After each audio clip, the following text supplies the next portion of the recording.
This video is going to have two sections. In section 1, I'm going to explain why Trae Young has seemingly unlimited shooting range, otherwise known as logo range, despite standing just 6 feet 2 inches tall and around 180 pounds, making him one of the smallest players in the entire league. Within this section, I'm going to talk in detail about the most important technique for modern three-point shooting, release timing. I believe that the answer to the question of how Young is able to shoot from such range lies mostly within this shooting technique. In section 2 of this video, I'm going to have my first ever guest on this channel, Coach Ryan Razooky. Ryan is a skills development coach with experience working with NBA players, so I'm sure you're going to enjoy his analysis. Ryan is going to analyze Young's shot selection using Summer League footage.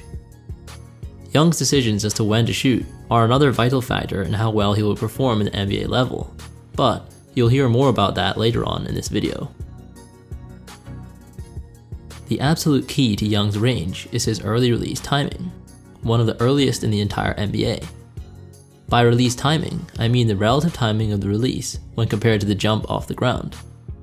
In more simple terms, where does the release take place in the player's jump off the ground? If we take a look at Young shooting the ball, we can break down his exact timing and how he achieves it. The first step is to see where his legs are when the ball reaches his set point. As you can see, his legs are still extending, and therefore his feet are obviously still in contact with the ground. The ball reaches his set point somewhere in the middle of his leg extension. Next, we can see that his legs continue to extend as the ball exits his set point on the way to his release. In fact, as you can see, Young's toes are still in contact with the ground as the ball is well on the way to the release point, somewhere in between his set point and his release point. This position, the final contact of the feet with the ground, is important because where the ball is at this point of the shot tells us a lot about the player's release timing. This is the moment where your body has the maximum upward momentum because it's the last time where you're pushing off the ground before gravity starts to pull you back towards the ground. Because of that, this is also the most powerful time in your jump off the ground. The closer your release takes place in time to this moment, the more power your legs can contribute to your shot, and therefore, the more range you will have no matter your size. To look a little deeper into that, let's compare Young to some other players at this body position. I'll start with a similar example, another smaller shooter with incredible range in Steph Curry. Then I'll show an example of someone with late release timing as a counterexample. Just like with Young, when the ball reaches Curry's set point, his legs are in the process of extending. When Curry's feet are last in contact with the ground, the ball is somewhere in between his set point and his release point. This allows him to be pushing the ball with his shooting arm as his body has the most upward momentum, and therefore has the most power to contribute to his shot. Important to note is that this is how Young and Curry shoot in games as well. Here's some footage of both so you can see that their shots look exactly the same in games and in practice in terms of their release timing.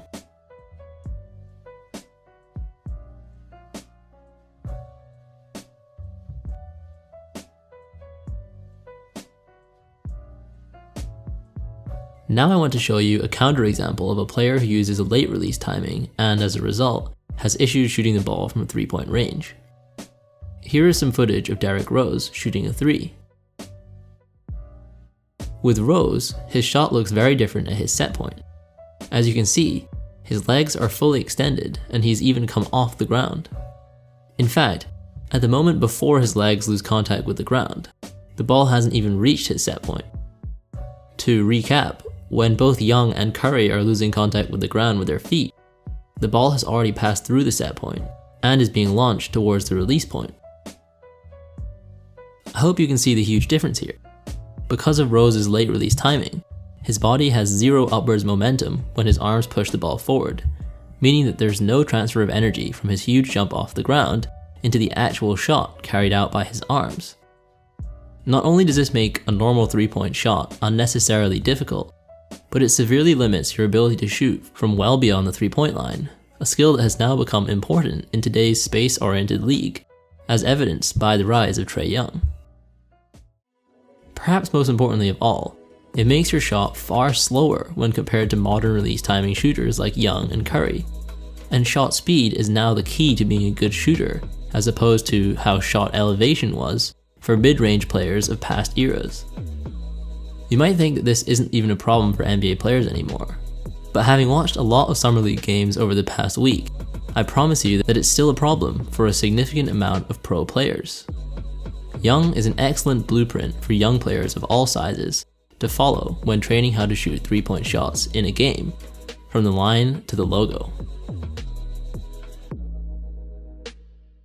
So now that I've established exactly how Young is able to shoot from deep at his size, as well as get his shot off so quickly, I want to hand over to Ryan, who's going to take you through some examples of how Young tries to employ this range in actual NBA games. Thank you so much for having me on. I want to give a huge shout out to Scott Shot, who's been putting out amazing content for you guys, and I'm excited to be a part of it. So here we'll look at a few examples of Trae Young's shot selection. What we want to analyze is if his shot selection will allow him to succeed in the NBA. Now the first thing we must take note of is the concept of a good and a bad shot, and that it is measured under multiple different lenses. First and most important is who is shooting the shot. Will determine if the shot is good or bad. Next, the overall difficulty, meaning the distance, how much is contested, and if that player is on balance. And next, what are the potential points that you can get out of shooting this shot? Also, time and score is important, but we won't talk about that in this video. In this clip, there are a few things that we can notice. First, Trae Young is being defended from 30 feet out.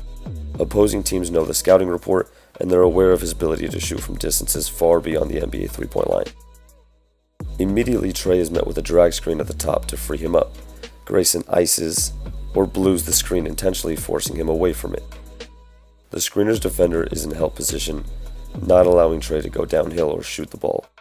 I mention this because there is a lot of attention on Trae Young, making his shot options slimmer, thus making his shot selection harder. He either has to create something out of nothing or hope the defense has a miscommunication.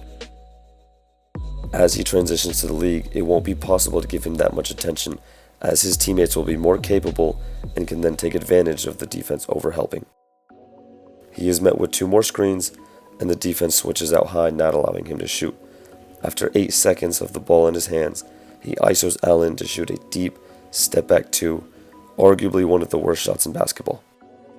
The league averages dictate that the deep 2 only has a point value of 0.79, compared to a three-pointer at 1.05 or a layup at 1.26. And this is why the Rockets shoot primarily layups and three-pointers only, because they have the highest expected value of any shot attempts. There is also evidence that taking more dribbles leads to a lower percentage shot according to the league average. Although this is not the case for every player, we can assume it is not favorable to take 13 dribbles into a step back 2. One more thing about this specific shot is that he lands on 1 foot instead of 2. He uses his right leg to balance himself out, but any drift, whether it be forward, backwards, right, or left, decreases the percentage of the shot. Now let's take a look at his other shots and see how it translates to the NBA game. One thing that he doesn't lack at all is confidence. In this play, he gets a wide pin down screen.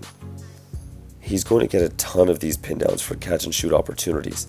He recognizes the defender attempts to cheat, he sits behind the screen and knocks it down with no hesitation. His ability to read screens, read the defenders, read the screener's defender will help him to get open opportunities for easy looks. If his coach, Lloyd Pierce, can input floppy sets or run him off different screens, whether they be elevator screens, wide pin downs, or various double screens, he'll have great success at hitting open shots and attacking closeouts. In this clip, you see him come off a ball screen looking to go downhill. His defender trails and the screener's defender sits on the drive. Again, he's very good at reading screens, so he snakes the screen to the other side. The defender has his hands down, so he lets it fly. He shoots the ball extremely fast and relaxed while doing so. These type of shots are insanely hard to guard, and for a player that is proven to make difficult shots, it is only a matter of time before they start to fall at a higher rate. He has shot roughly 11 times each game in the Summer League, and he had a rough start, but his confidence has not been shaken. The ability to hit high difficulty shots like these open up easy opportunities for his teammates, which in turn will force the defense to overhelp, giving him easier looks in the long run. His shot selection will consist of a lot of deep threes off of ball screens, a lot of catch and shoot opportunities off of off-ball screens, and the occasional drive, kick, and relocate, something that Steph Curry and Donovan Mitchell are phenomenal at doing. As Seamus explained earlier, Young has a quick release on his shot, great footwork, and won't have trouble getting his shot off from anywhere within half court. It is only a matter of time before he adjusts to the NBA ball, distance, defenders, and speed of the game. Thanks for that, Ryan. I'm sure everyone found it helpful to hear your thoughts on how Young reads the defensive approaches that he's faced so far in the NBA. Make sure you check out Ryan's channel after this video, because Ryan and I will be making a video for his channel in the next few days that you won't be able to find anywhere but on his page. I've also got his Instagram on screen now alongside mine, so be sure to show us some love over there too. Finally, let me know in the comments if you want to see more collaborations with coaches in the future. Obviously my focus is on shooting technique, but there's a lot more to know about the game than just that. And there are coaches out there who have plenty more experience than I do when it comes to breaking down the game itself. As always, thanks for watching, and I hope that you enjoyed this video.